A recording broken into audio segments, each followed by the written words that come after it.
আজি উদালগুৰিত ইন্টিগ্ৰেটেড যেটো IS office আছে এটো ওপেনিং কৰা হল আৰু আজিৰ পৰা ইয়াত অফিস বহিব আমাৰ কাৰণে এটা ভাল খবৰ কাৰণ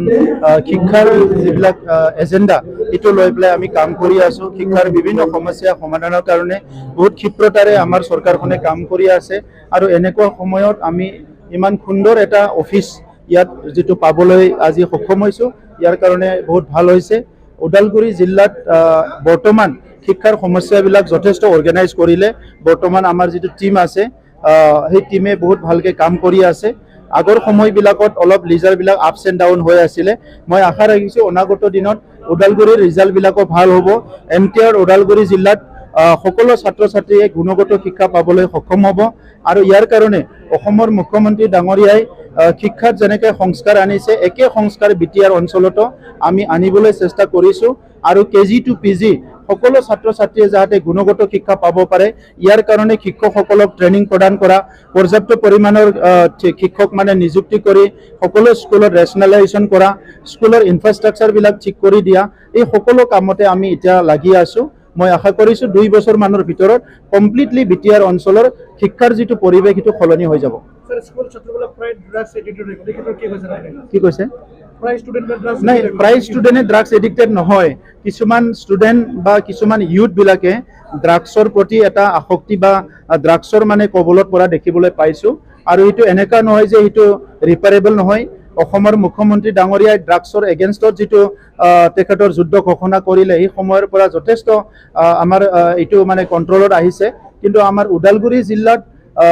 কিছুমান সুকে কোনে এই প্ৰবলেমবিলাক চলি আছে ইয়াৰ কাৰণে ডিস্ট্ৰিক্ট এডমিনিষ্ট্ৰেশ্যন পুলিশ সকলোকে ইয়াত মানে সজাগ কৰি দিয়া হৈছে আমি এতিয়া এই মাহতে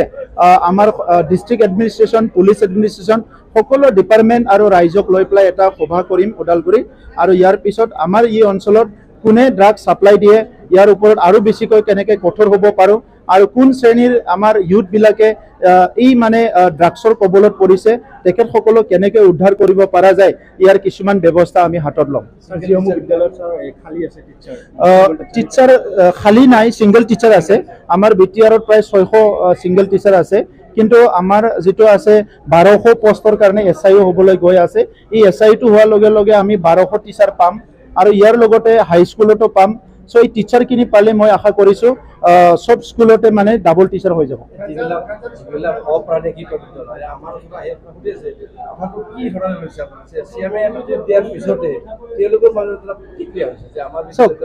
মানে ভেঞ্চাৰ স্কুলটো প্ৰভিন্সিয়েলাইজ কৰাৰ কাৰণে 2011ত এটা আইন হল 2013ত এটা এমেন্ডমেন্ট কৰা হল তেনেকা বিভিন্ন পলিসি লৈ পেলাই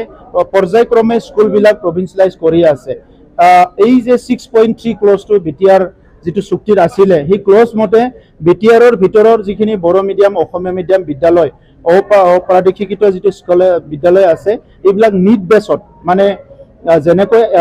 ৰাইট টু এডুকেশ্যন এক্টত যেনেকৈ আছে 1 কিলোমিটাৰত এখন এলপি স্কুল থাকিব লাগিব 3 কিলোমিটাৰত এমই স্কুল আৰু 5 কিলোমিটাৰ 7 কিলোমিটাৰত হাই স্কুল এই ৰাইট টু এডুকেশ্যন পলিচিৰ মতে স্কুল আছে নে নাই ইটো চাই পেলাই যত যত স্কুল লাগে সেই স্কুলবিলাক প্ৰভিন্সিয়েলাইজ কৰাৰ কাৰণে এটা প্ৰস্তাৱ ৰাখা হৈছিল আৰু ইয়াৰে এতিয়া মুখ্যমন্ত্ৰী ডাঙৰীয়াই কৈছে যে 2খন কলেজ আমাৰ কাউন্সিলক প্ৰভিন্সিয়েলাইজ কৰিবলৈ দিছে ষ্টেটে ফান্ডিং কৰিব ঠিক তেনে ধৰণে আমাৰ হায়াৰ সেকেন্ডাৰী আৰু হাই স্কুলতো চাবলৈ দিছে যে কোনটো বিদ্যালয় তেনেকুৱা মানে আমাৰ ৰাইট টু এডুকেশ্যন এক্ট মতে প্ৰাদেশিকীন কৰিব পৰাকে মানে নিড বেস স্কুল হিচাপে আহিব সো হিটো আমি চাই আছো গতিকে ইয়াত অসমীয়া মিডিয়ামে নহয় বুলি তেনেকুৱা একো নাই বড়ো মিডিয়াম অসমীয়া মিডিয়াম যত যি সমস্যা এটো লাহে লাহে পৰ্যায়ক্ৰমে সমাধান কৰিবলৈ চেষ্টা কৰি আছে কিন্তু ইমানে প্ৰবলেমটো বেছি যে আজি বহুত স্কুল আছে যি সকল স্কুলে ৰাতাৰাতি জন্ম হোৱা বহুত স্কুল আছে যত এনৰোলমেন্ট নাই তেনেকা বহুত স্কুল আছে সো আজি